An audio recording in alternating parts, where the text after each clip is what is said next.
9 and 10। पापा मैं आ गया। पापा मैं आ रहा हूं, और अगर मैंने आपको ढूंढ लिया तो फिर आपको ये खाना खाना पड़ेगा। अब मुझे देवराज ढूंढ नहीं पाएगा।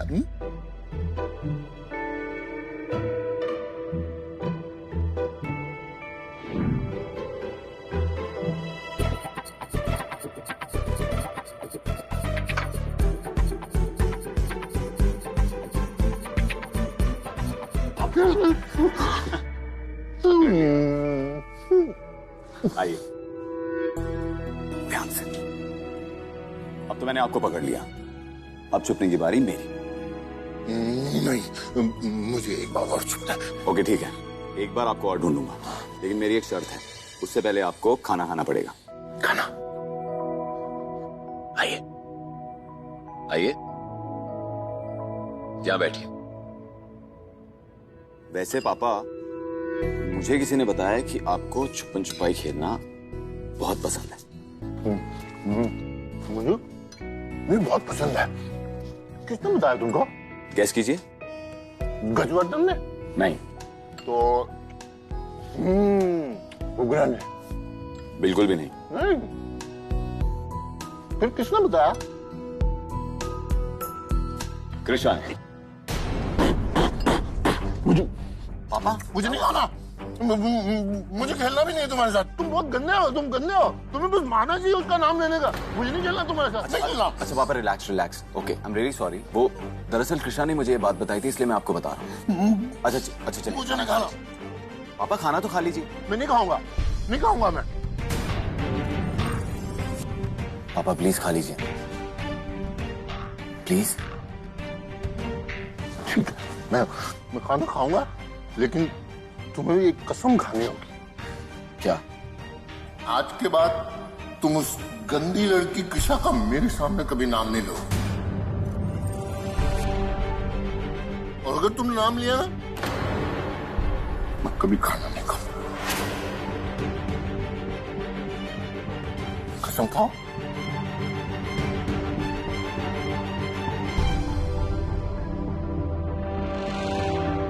ठीक है पापा, मैं कसम खाता हूं कि मैं आज के बाद आपके सामने कृष्णा का नाम कभी नहीं लूंगा। ठीक है।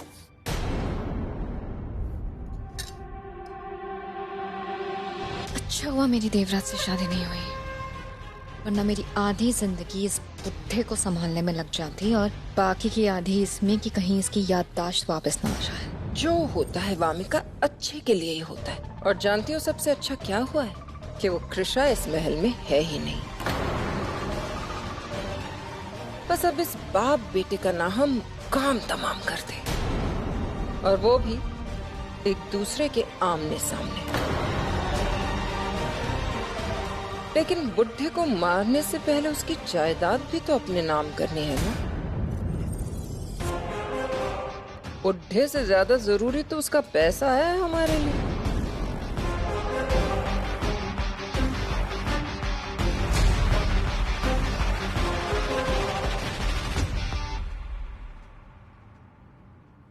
ऑफिस नहीं जाना आपको? मुझे अभी टीवी देखो। ओके।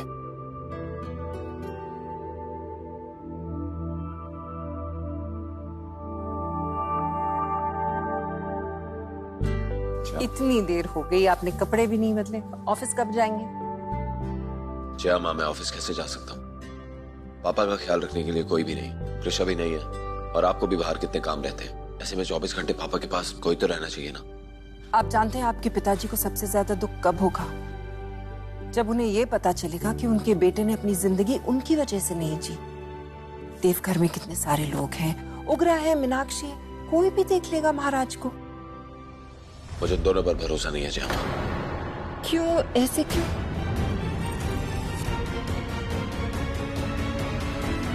क्योंकि जया माँ, वो दरअसल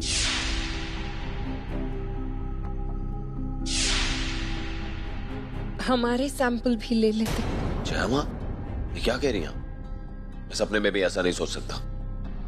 और कल को भगवान भी मुझसे आके कहे ना कि उसे आप पर शक है, तब भी मैं विश्वास नहीं करूंगा। आप भी ना देवराज, ऐसे किसी पे इतना भरोसा करते हैं क्या? ऑफ कोर्स, बताइए, रिजल्ट्स कब आएंगे? बहुत जल्दी आ जाएंगे जयामा। और वैसे भी मुझे पूरा यकीन है इसके पीछे उग्रव हुआ ही है। उन्होंने सब कुछ राघव के कहने पर ही किया है और इसलिए मैं नहीं चाहता कि कोई भी इनका ख्याल रखे। शायद आपका सोचना सही है।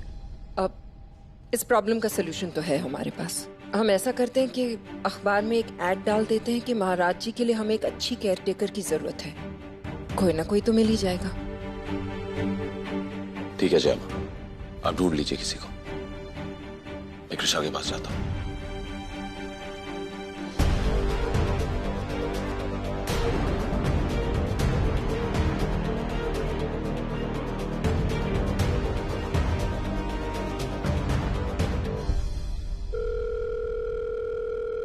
हेलो, आप प्लीज एक बार सैंपल फिर से चेक कीजिए ना। राजकुमारी जी, आप पहले ही 4 बार रीटेस्ट करवा चुके हैं। हर बार एक ही रिजल्ट आए हैं। बार बार टेस्ट कराने से रिजल्ट बदल तो नहीं जाएगा। अगर आपको हमारे रिजल्ट पर भरोसा नहीं है तो प्लीज आप कहीं और से टेस्ट करवा लीजिए। ओके।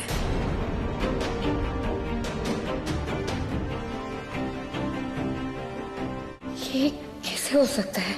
जया माँ का सैंपल मैच कैसे हो सकता है? आखिर उनका बाल यहाँ इस तहखाने में कैसे मिला? क्या पापा को इतनी साल जया माँ ने याद करके रखा था? नहीं नहीं नहीं, ये नहीं हो सकता। ऋषा, आपसे फोन आया क्या? डीएनए टेस्ट का कुछ पता चला? किसी का रिजल्ट मैच किया? ओ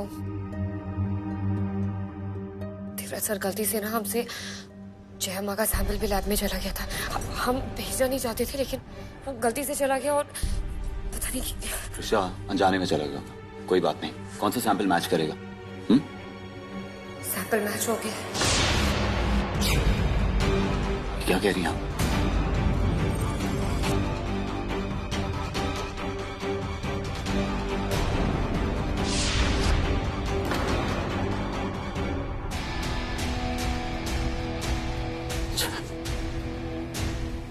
सबके पीछे जया माँ थी, जिन्हें मैंने अपनी माँ से भी बढ़कर माना।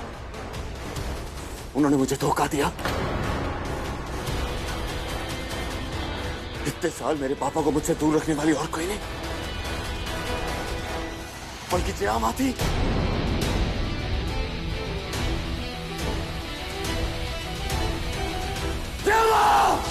ऋषा, क्या हुआ? नहीं, हम पूरी तरह श्योर हुए बिना देवराज सर को ये बात नहीं बता सकते। ये बर्दाश्त नहीं कर पाएंगे, पूरी तरह टूट जाएंगे ये। कृष्णा, रिपोर्ट्स आई? हाँ, वो फोन आया था। उन्होंने कहा है कि सैंपल्स काफी डेलिकेट है ना, इसलिए थोड़ा टाइम लगने वाला है। कितना? 1 हफ्ता। लेकिन इतना टाइम लग क्यों रहा है? जिस इंसान की वजह से पापा का ये हाल है, जिस इंसान की वजह से पापा अपनी बहू से इतना डर रहे हैं, एक छत में उसके साथ रहने में इतना घबरा रहे हैं, मैं उस इंसान को छोड़ूंगा नहीं कृष्णा। धीरज सर, पापा कैसे? अब ठीक है, लेकिन कृष्णा, आपके बिना कुछ भी हैंडल करना बहुत ही मुश्किल हो रहा है। और वैसे भी जयामा ने मुझे कहा है कि मुझे ऑफिस जाना चाहिए, लेकिन पापा को अकेला छोड़ के जाना मुझे ठीक नहीं लग रहा। लेकिन जयामा ने इस बात का भी सोल्यूशन दिया है मुझे। उन्होंने कहा है कि जब तक पापा आपको वापस महल में लाने को मान नहीं चाहते, तब तक वो एक केयर टेकर अपॉइंट कर रही है। ये देखिए, ये आर्टिकल न्यूज़पेपर में आ जाएगा।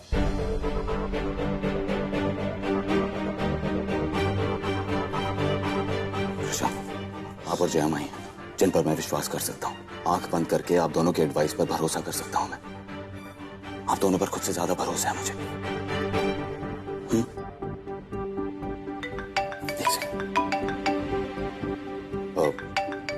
ऑफिस से फोन है, मैं जल्दी से मीटिंग खत्म करके आता हूँ, फिर शाम की चाय साथ में पियेंगे। ओके? अपना ख्याल रखिएगा।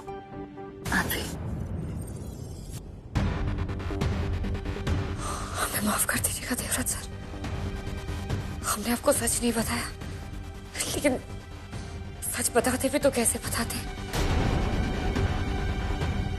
अब हमें पापा की और ज्यादा चिंता हो रही है। अगर इस सब के पीछे जयमा का 1% भी हाथ है ना, तो हम पापा को अकेला नहीं छोड़ सकते। हमें पापा के आसपास रहना होगा। पापा के आसपास रहेंगे ना तो शायद हमें असली गुनहगार का पता भी चल जाए, और शायद जयमा निर्दोष साबित हो जाए।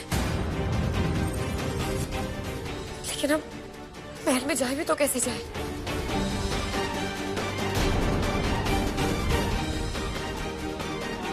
बिहारी जी, प्लीज हमारी मदद कीजिए,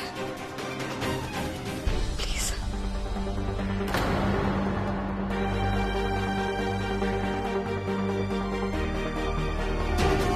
तब तक वो एक केयरटेकर अपॉइंट कर रही है।